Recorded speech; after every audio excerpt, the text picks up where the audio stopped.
Chui số lực rút nhóm mua sai kìm ngôn nó bị chrome SV đồng mối chỉ đập bì. Ngày nay nhóm 102 email configuration.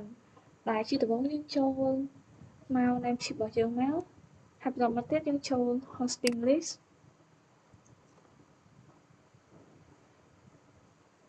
Tổng mà tiết nhóm châu go to cPanel.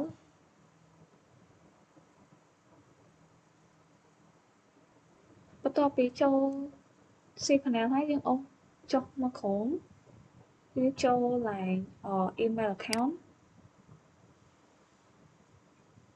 Hay check create. Lại username nó trong lại của bạn ta nhưng lại chung vào nhúng. Hay nhầm lại password.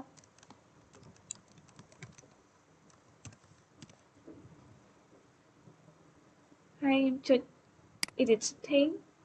Lại nếu nhầm vô nhầm đâu bị rồi ha nhầm vô phàm mọi megabyte. Hay nhầm check create. Nó bè đài nhầm create mà hát với lần change email ao dương thứ mấy.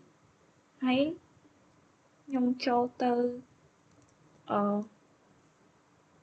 Outlook.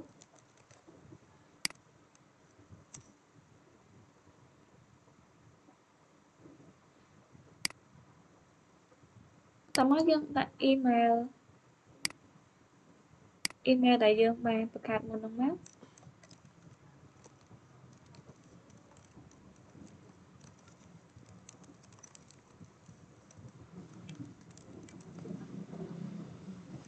Hãy check continue.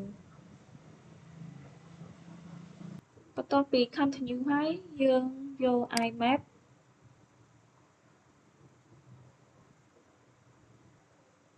Hay cái này dương đặt password bảo dương chối.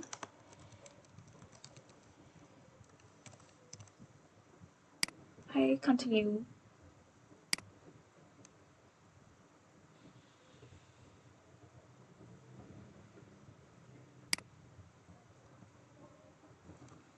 Lấy bắt đầu bị login cho bạn hãy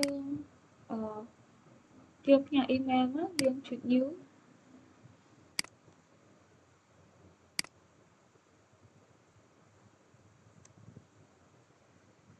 Lấy dương thua ca send email tới khuôn ai sẵn. Nhưng send tới email khuôn ai sẵn.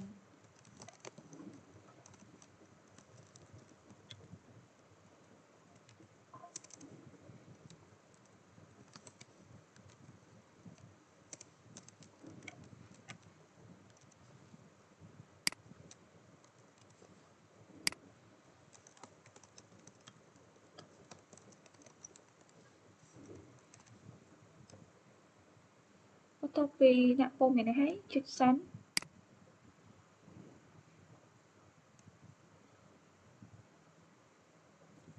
Bắt đầu bị chụp sẵn hãy cứ ghi mail ấy. Ghi send mail của này bài này. Bắt đầu bị send mail của này bài này ở nhóm ta send từ email về đó. Nhóm send từ email vào nhóm.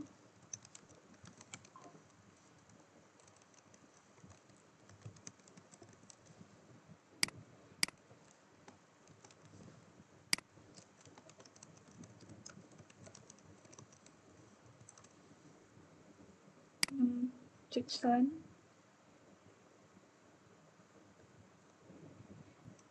Lấy nó cái này dương cho send tới hai dương thưa ca trong email vào dương hay dùng search để sang tả dương send tới thêm thêm những ai đồng việc trong spam chấm những trong mưa được trong spam chấm khơi tha email nó cứ send rồi cứ khơi hai trong video nó mới đọc phần tới ông cùng được cứu đợi mai video đấy tao bị đăng hụt đào chọc